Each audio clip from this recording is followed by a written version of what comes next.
This is a News 36 special report.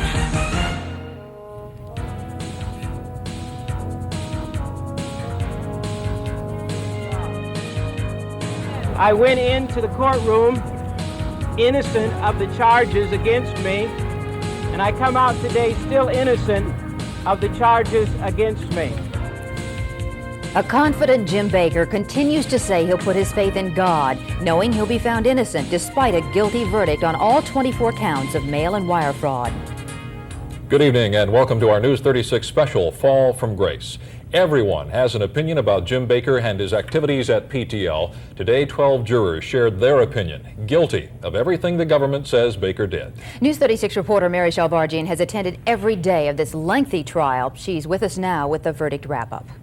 The trial was 25 days long, 6 weeks. By the time it was over, a key witness had passed out on the stand, a hurricane had delayed proceedings, and most dramatically, defendant Bakker had been sent to a mental institution. Still, attorneys, the judge, and most importantly, jurors pressed on, and they arrived at their guilty verdict at noon today. Good morning. Good morning. How are you? Once the decision was made, the verdict was as quick as it was absolute. Jury foreman Ricky Hill handed the decision to Judge Robert Potter, and he read it. Simply, guilty on 24 counts. Bakker has been convicted of 8 counts of mail fraud, 3 counts of wire fraud by telephone, 12 counts of wire fraud by television, and conspiracy. It's not over till it's over. Tammy Bakker maintained the traditional Bakker rosy outlook, although she was teary-eyed when the verdict was read. But Jim Bakker sat stone-faced, white as a sheet, unfocused. On a personal level, the verdict is sad for Mr. Bakker, his family and friends. A man of considerable ability has been found guilty of serious crimes.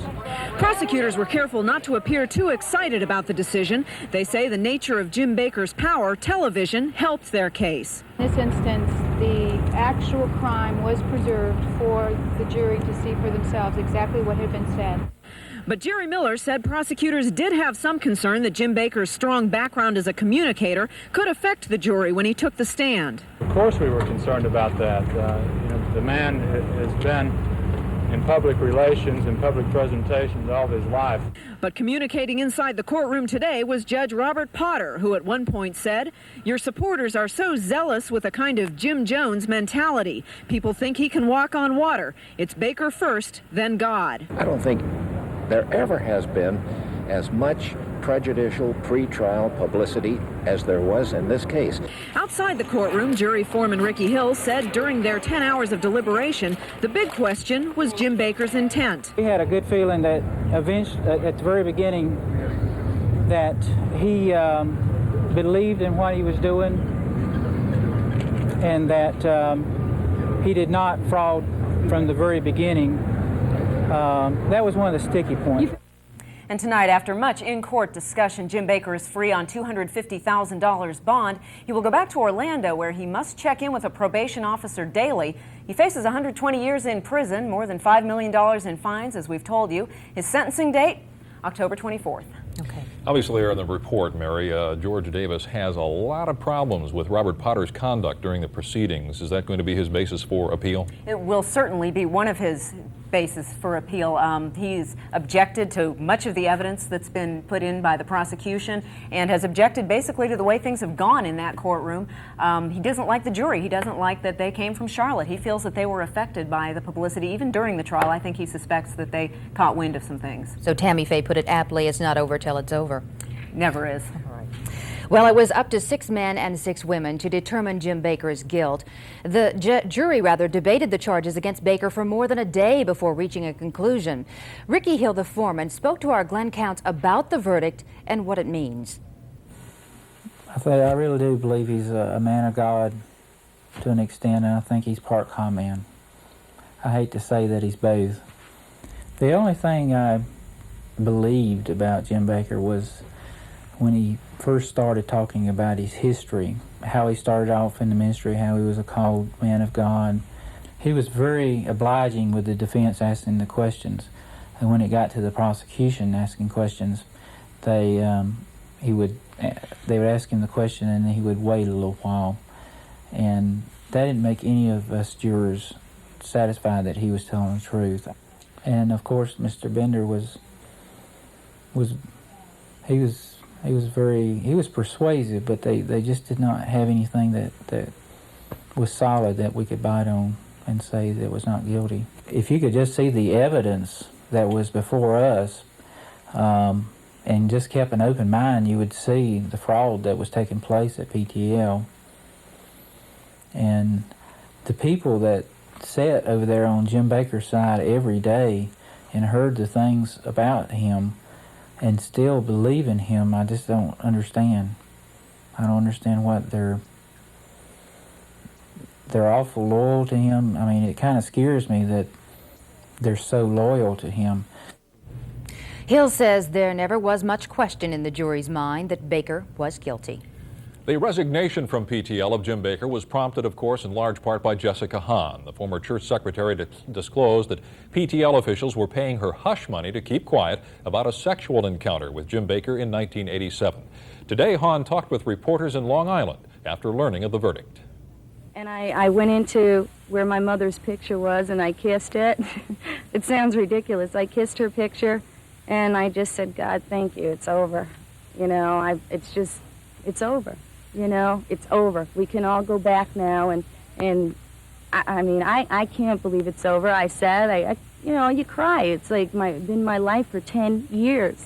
I don't feel sorry for him one bit. I feel sorry for what my family had to go through and for what the PTL partners had to go through and the people that loved him and his ministry. But I certainly don't feel sorry for Jim Bakker. Jim Bakker does not have any feelings. Had I taken it from these big, powerful men, the church mafia, he still today would be in his church receiving millions and millions of dollars. He would be there today with his wife, preaching, crying, receiving offerings. So it takes a person to get angry and say, look, I'm not going to be the most popular person in the country, but I'm going to go ahead and do this because I feel it's right. And I did that, and I don't regret it. In my opinion, I saw this nothing short of being a Jim Jones place in another 5 years had it kept on. He was getting into the drugs and the wine and the homosexuality and dragging children and teenagers and everything else. It would not have been long because after a while people were living there, doing their banking there, giving all their worldly goods to Jim Bakker. God obviously had a hand in this. Not that he wanted to see anything torn, but he certainly didn't want to be used anymore. And that's what Jim Bakker did. He used God to get what he wanted. Just pray to God that people just say, forget about who brought it down or who was instrumental, but look at the outcome and the positive things that are going to come out of it. Jessica Hahn and the sexual liaison in 1980, some say, was the beginning of the end for Jim Bakker. One of the attorneys for Richard Dortch, Bakker's right-hand man at PTL, is not at all surprised about today's verdict. Mark Calloway told News 36 reporter Joey Popp the prosecution was too strong. I think for those of us who've had an opportunity to look at the evidence in this case prior to the trial, the verdict didn't come as any surprise. The government had a very strong case. Calloway is hopeful Dortch's 8-year sentence and $200,000 fine will be reduced. Dortch testified against Bakker as part of a plea bargain agreement. He pleaded guilty to fraud charges in August. And reaction today from Jerry Falwell, the man who briefly headed up PTL after Bakker was deposed. Falwell says, quote, "While I am personally sorry for Mr. Bakker, his family, and the thousands who have been hurt by the PTL saga, I am pleased that this dark chapter of religious history has concluded." And he goes on to say that, quote, "I am confident that the work of God, which is far bigger than any one man or church, will flourish in the days and years ahead in an unprecedented way." Jerry Falwell. Now, Bakker's former bodyguard, Don Hardister, is saddened but not surprised by today's verdict. Hardister told News 36 reporter Karen Church that Bakker fully comprehends the seriousness of his conviction. Well, I think it's going to take a certain amount of time for it to really set in. I personally think that he expected a guilty verdict. They say they were not, but with the charges of the judge being biased against him and, you know, all the other things, I don't think that guilty verdict was any surprise to him. Hardister left PTL nearly 2 years ago. He says he feels very sorry for Bakker's 2 children. Outside the courtroom today, news of the verdict spread quickly. The crowd swelled in the street next to the federal building. Lori Arrington now joins us from our newsroom with reaction from the crowd. Lori? It has been an emotional 25 days inside and outside of the federal courthouse. Reaction to the Bakker verdict ranges from shock to satisfaction. This was just too much for Bakker's brother, Norm. Still, he and others believe the guilty verdict is unjust. He's going to rise right back up again. Every time when they throw Jim down, knock him down one place, he's going to rise up another. Come heaven, hail, or high water, Jim Bakker will remain our pastor. Jim Bakker's not guilty. Supporters still in disbelief hung by Bakker's side, some forming new rationales for Bakker's predicament. Jim will clear out the prisons. He'll preach to them. The courthouse streets took on the appearance of a packed sports stadium, opposing fans all around. Most spectators are not Bakker supporters. I think he's guilty. I think he deserves to be treated like a criminal. I think our judicial system works. Finally, after hours of trying to arrange bond, Bakker appeared. This was the reception he received. Hallelujah. Thank you, Jesus. I love you. Praying for you. I love you. Love you, Jim. Praying for you. All right. For now, the fate of the Bakker's ministries is in the hands of Tammy Faye Bakker. All right, Lori, thanks for that update. Coming up next, Mary Shalvargian recaps the long trial from day one up to today's guilty verdict. And a former U.S. attorney analyzes today's verdict. Stay with us. The Jim Bakker trial began with jury selection late in August, but from then on, the case was punctuated with interruptions. Mary Shalvargian looks back on the 6 weeks that followed. When Jim Bakker and his attorneys arrived at the Charlotte Federal Courthouse Monday, August 28th, there was no way anyone could anticipate the ups and downs and occasional crazy side trips this case would take. In his opening statement, prosecutor Jerry Miller explained to jurors why the government was going after Bakker. He said, "This case is about cheating and tricking people out of their money by using TV, mail, and telephones." Bakker attorney George Davis responded, "The evidence in this case won't prove Bakker had a criminal intent or a criminal mind." Bakker's former right-hand man, David Taggart, was first to point the finger. Taggart, recently convicted of tax evasion, testified he had passed information from PTL staffers on to Bakker. During his defense, several former employees said some at PTL conspired to keep Bakker in the dark. In an unexpected development that first day, George Davis told the judge threats had been made on Jim Bakker's life. The judge assigned a marshal to escort Bakker to and from the courtroom, but later determined there was no basis for the threats. The prosecution moved forward with employees, including Steve Nelson, who testified he told Bakker the lifetime partnerships, which promised 4 days and 3 nights for life at PTL, were oversold. The partners could not be accommodated, and, quote, "someone could go to jail for this." Under cross-examination, Nelson passed out on the stand. Proceedings were delayed. The next day proved to be a critical flashpoint in the proceedings. Bakker's attorney said that Bakker needed help, that he was huddled in an attorney's office with his head under a couch.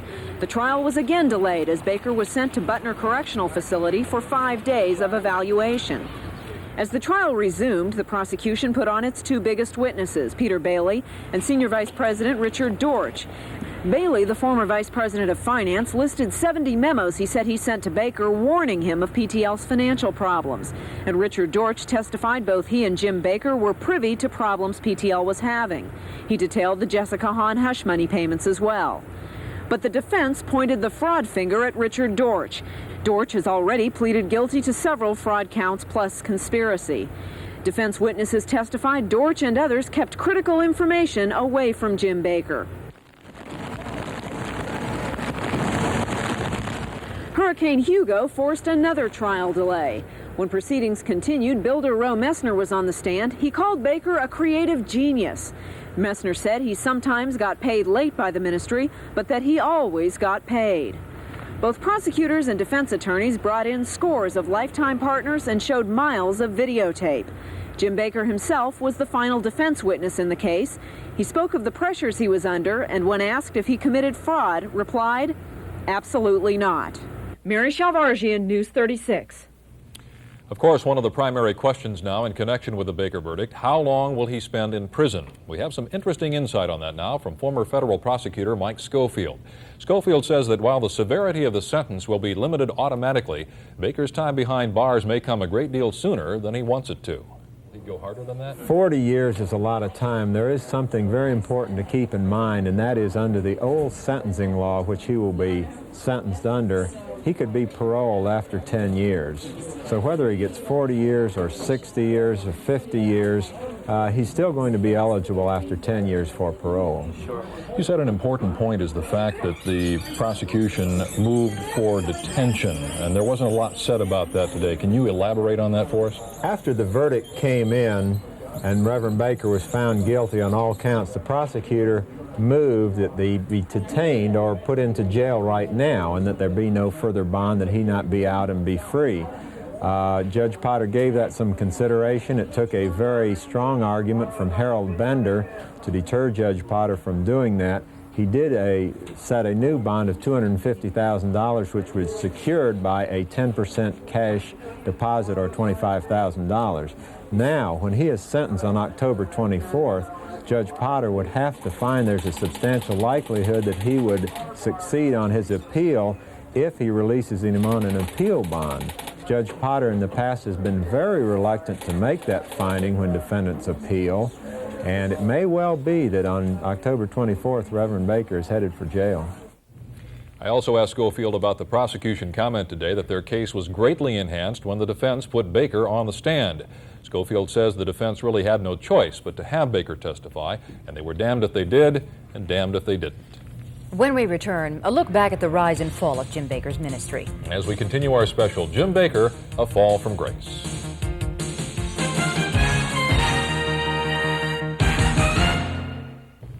The religious empire that has been crashing down around Jim Bakker all these weeks and months took him a lifetime to build. For half a decade, an environment of religion carried Jim Bakker from an itinerant minister with little more than the Bible in his hand to a superstar televangelist earning hundreds of thousands and reaping millions in bonuses. And as it all began, no one could have imagined that Jim Bakker would give in to temptation and self-destruct. The seeds for Jim Bakker's phenomenal growth from boy minister to religious media giant were planted early on. Born in 1923 in Muskegon, Michigan, he was raised by a religious family in this two-story house and was influenced greatly by his grandfather, who founded the Assemblies of God Church in Muskegon. A newer version of that church still stands. During this same period, the woman who would join Jim Bakker's meteoric rise in religion, Tammy Faye LaValle, was growing up in International Falls, Minnesota. They met at North Central Bible College, married in April 1961, and for the next 4 years traveled throughout the Southeast, preaching at revival meetings, churches, and children's crusades. In 1964, Jim Bakker was ordained a minister in Dunn, North Carolina. In the 60s and early 70s, he preached on the 700 Club and other shows on the Christian Broadcasting Network. But for Bakker, it wasn't enough. He started his own church in Charlotte. At the same time, he started his own show, at one point working out of a shopping mall. Eventually, Jim Bakker created Heritage USA. It shot up practically overnight in the late 70s. And as the empire grew, so did the skepticism about how all that money was being handled. Was Jim Bakker truly the unselfish minister of God? Or was he a shrewd con man living high on the hog and above the law and being careful that the paperwork didn't reveal that? If the board would fire me this afternoon in the meeting, Tammy and I would have $3,000 in cash to our name. As the money poured in, the religious retreat sprouted a huge television studio, a 500-room hotel, an amphitheater, and a water park. The staff doubled, then quadrupled.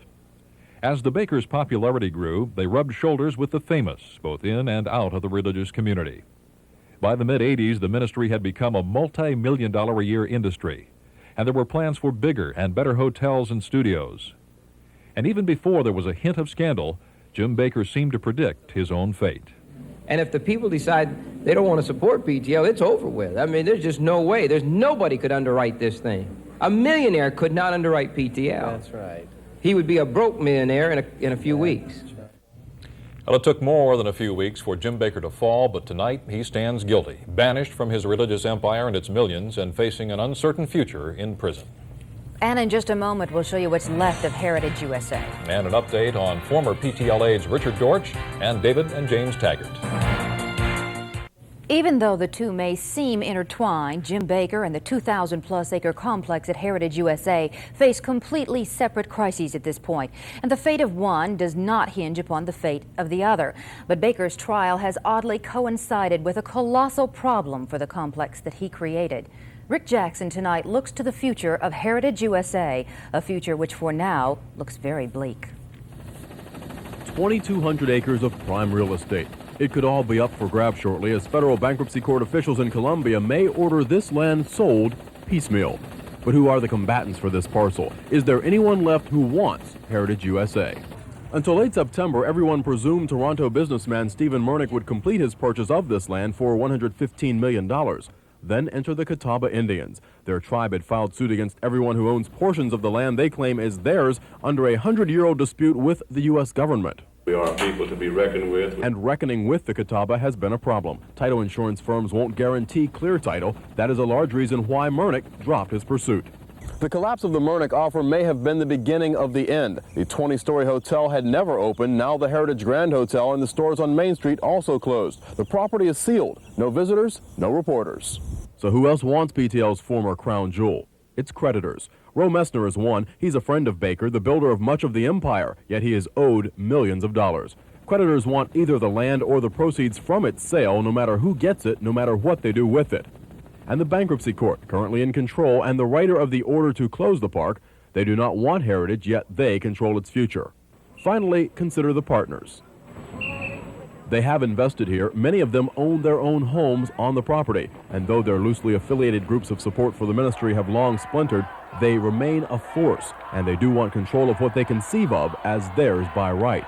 Any or all of those could wind up running Heritage USA, or it could be splintered. Decisions like the future of James Bakker remain unknown. Rick Jackson, News 36. And until a decision or a sale, court-appointed trustee Red Benton is heading up the management of Heritage USA. The others indicted along with Jim Bakker will soon be required to report to federal prison for their part in wrongdoing at PTL. For now, 3 men are keeping a low profile and hoping that Judge Robert Potter will reduce their sentences. News 36 reporter Bruce Bowers has details.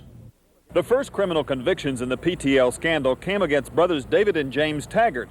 The two were convicted of diverting more than $1 million from PTL to their own use, then failing to report the stolen funds to the IRS as income. Judge Robert Potter, disturbed about Taggart lies on the witness stand, gave near maximum sentences. David Taggart, Jim Bakker's personal assistant, got 18 years, 5 months. James, the interior decorator, got 17 years, 9 months. Both also got a $500,000 fine. The Taggarts, who have never talked in public about the scandal, have been assigned to the federal prison unit at Maxwell Air Force Base near Montgomery, Alabama. Richard Dortch, the former PTL executive vice president, fared better after entering into a plea agreement with the government, but Dortch still got 8 years in prison for his role in conspiring with Jim Bakker to defraud PTL partners. Dortch will be sent to the federal prison at Eglin Air Force Base in Florida, but does not know when he will have to report to prison. He is keeping a low profile, declining interviews, awaiting a sentence reduction hearing. Dortch and the Taggart brothers hope to have their sentences shortened because of their testimony against the PTL founder, Jim Bakker. Bruce Bowers, News 36. Coming up in just a moment, the day's events capsulized. From the verdict to Jim Bakker's future. Jim Bakker, of course, a free man today, but it is virtually assured he'll go to prison. And the question is, of course, for how long? The deposed leader of PTL could get 120 years, over $5 million in fines for the convictions today. Again, the charges he was found guilty of: 8 counts of mail fraud, 15 of wire fraud, and 1 count of conspiracy. And of course, the sentencing is now set for October 24th. It has, of course, been sometimes a dramatic time, often very surprising, and of course we just have to wait for the sentencing to find out maybe the final chapter of this long story. And of course, as we heard this half hour, even though he faces 120 years in prison, if the sentence is 40, 50, 60 years, he will probably be eligible for parole in 10 years. Our next news, of course, comes up tonight after the ball game. Join us then for Nightcast. Thanks for being with us.